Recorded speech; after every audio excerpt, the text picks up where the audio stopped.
Þá er komið að þriðja lið á dagskrá, Eyrarlandsvegur 31, breyting á deiliskipulagi og til máls tekur bæjarfulltrúi Ingibjörg Ísaksen.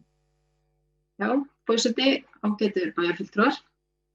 Þetta erindi var tekið fyrir á fundi skipulagsráðs og var lögð fram að nýju á lokinni grenndarkynningu tillaga breyting á deiluskipulagi sem nær til lóðarinnar Eyrarlandsvegar 31, sem felur í sér að heimilt verður að rífa núverandi hús og byggja nýtt, alltaf 250 fermetra hús í staðinn. Afgreiðslu málsins var frestað á fundi skipulagsráðs 10. júlí 2019, þar til fyrir lagi viðbrögð umsækjenda innkomnar athugasemdir og eru nú lögð fram frumdrög að nýbyggingu auk viðbragða við efnisatriðum athugasemda.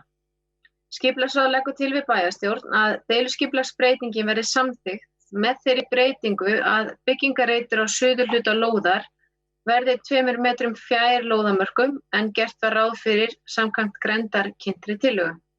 Jafnframt að samþykkja tillögu á svörum við athugasemdum. Þá er bæjarfulltrúi Ingibjörg Ísaksen lokið máli sínu. Orðið er laust. Sem enginn hefur kvatt sér hljóðs, þeir sem geta samþykkt deiliskipulagsbreytinguna gefið merki. Það eru 11, takk fyrir það.